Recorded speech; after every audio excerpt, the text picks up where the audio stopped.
மத்திய கிழக்கில் இடம்பெறுகின்ற போர் என்பது 10 நாள் கடந்து தொடர்ந்தும் நீடித்துக் கொண்டே இருக்கின்றது.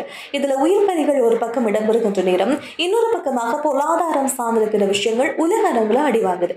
இந்த விடயங்கள் இருக்கின்ற நேரம் இந்த போர்க்களத்துல தொழில்நுட்பம் சார்ந்திருக்கின்ற விஷயங்கள் மிகப்பெரிய செல்வாக்கு செலுத்துகின்றது. அதில் குறிப்பாக விண்வெளி ஆராய்ச்சி சார்ந்திருக்கிற விஷயங்கள் இப்போது சீனா மூலமாக ஈரானுக்கு கை கொடுக்கின்றதா என்ற ஒரு கேள்வி வந்திருக்கிறது.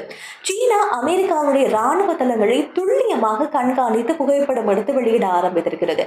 சீனாவில் இருக்கக்கூடிய மிஸ்டர் விஷன் என்று சொல்லப்படுகின்ற ஒரு நிறுவனம், விண்வெளி ஆய்வு சார்ந்த செயற்கைக்கோள்கள் வைத்திருக்கின்ற நிறுவனம் இப்போது அமெரிக்காவினுடைய ராணுவ தளங்கள் எங்கெல்லாம் இருக்கின்றதோ, அதில் கட்டார், சவுதி அரேபியா, ஜோர்தான் போன்றிருக்கின்ற இடங்களில் அமெரிக்காவுடைய ராணுவ தளங்கள் எங்கெல்லாம் இருக்கின்றதோ அந்த ராணுவ தளங்களை புகைப்படம் எடுத்து, செயற்கைக்கோள் புகைப்படம் எடுத்து வெளியிடுகின்றது. சாதாரணமான புகைப்படங்கள் அது கிடையாது என்பதுதான் அமெரிக்காவுக்கு ஒரு அச்சுறுத்தலாக மாறி இருக்கிறது. இந்த புகைப்படம் அதிநவீன செயற்கைக்கோள் பயன்படுத்தி எடுக்கப்படுவதால் மிக மிக துல்லியமாக இந்த புகைப்படங்கள் வெளியாகின்றது. அதாவது ஒரு குறிப்பாக ஒரு இடத்துல இருக்கக்கூடிய, அதிலும் ஜோர்டான்ல இருக்கின்ற ஒரு மிகப்பெரிய போர்க்களங்கள், போர் விமானங்கள் நிறுத்தி வைக்கக்கூடிய ஒரு விமான தளம், ராணுவ விமான தளத்தை புகைப்படம் எடுக்கின்ற இடம். அந்த விமான தளத்துல 18 அதிநவீன போர் விமானங்கள் இருப்பது துல்லியமாக புகைப்படம் எடுத்திருக்கின்றது.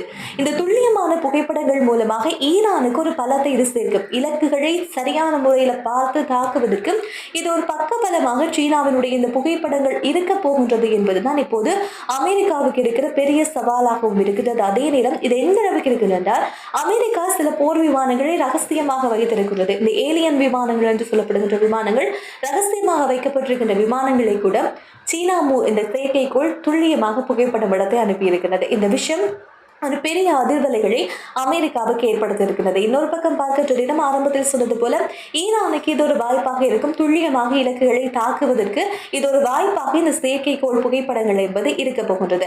இந்த விஷயம் பென்டகன் அதிகாரிகள் சொல்கின்ற விஷயம், இது தங்களுக்கு கவலை அளிப்பதாகவும் இது தங்களுடைய போர் தந்திரத்தை பெரிய அளவில் பாதிக்கும் என்ற ஒரு அச்சத்தையும் ஒரு கவலையும் அவர்கள் வெளியிட்டிருக்கிறார்கள். இந்த போரை பொறுத்தவரையில் சீனா தொடர்ச்சியாக மௌனமாகவே இருந்து வருகின்ற நேரம் இப்படியான உதவிகளை ஈரான் வழங்குகின்றதா என்ற ஒரு கேள்வி ஒரு பக்கம் உருவாகின்றது. இன்னொரு பக்கமாக அமெரிக்காவில் தொடர்ச்சியாக ஒரு குற்றச்சாட்டு முன்வைக்கப்பட்டுக் கொண்டே இருக்கின்றது.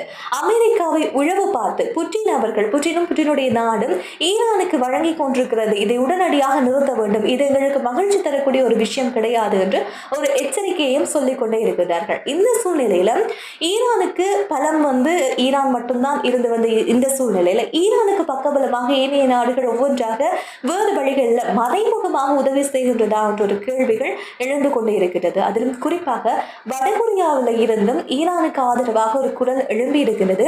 இந்த போர் சூழலை இன்னும் அதிகரிக்குமோ என்ற ஒரு அச்சத்தை உலக நாடுகளுக்கு ஏற்படுத்தி இருக்கிறது. வடகொரியாவினுடைய வெளியுறவுத்துறை அமைச்சர் ஒரு விஷயத்தை சொல்லியிருந்தது, ஈரானை இலக்கு வைத்து நடத்தக்கூடிய இந்த தாக்குதல் பயங்கரவாத ஒரு தாக்குதல் இருந்தால், ஒரு நாடு அவர்களுடைய அரசர் யார், அந்த நாட்டில் எப்படியான ஆட்சி இருக்க வேண்டும் என்றதை சுயமாக தீர்மானிக்க வேண்டிய ஒரு நாடு தான் ஈரான். அப்படிப்பட்ட ஒரு நாட்டில் இப்படி அமெரிக்கா தாக்குதல் நடத்துவது மிலேச்சத்தனமான ஒரு செயற்பாடு என்பதை வடகொரியா பக்கத்திலிருந்து ஒரு எச்சரிக்கையாகவோ இல்லாவிட்டால் ஒரு அதிருப்தியாகவோ இதை பார்க்க முடியும். இருந்தாலும் இந்த போர் சூழல்ல வடகொரியாவை பொறுத்தவரை அதிநவீன அணு ஆயுதங்களை வைத்திருக்கக்கூடிய ஒரு நாடு.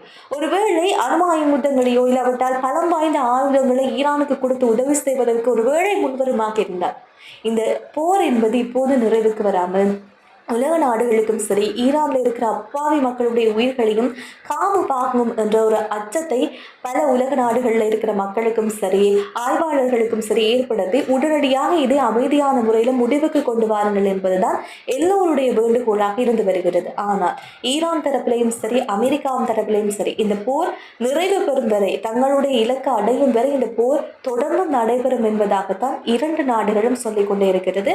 எனவே பொறுத்திருந்துதான் பார்க்க வேண்டும். உலக நாடுகளுக்கு இன்னும் இப்படியான சிக்கலை இந்த இரண்டு நாடுகளும் இல்லாவிட்டால் இந்த 3 நாடுகளும் சேர்த்து ஏற்படுத்த போகிறது என்பதை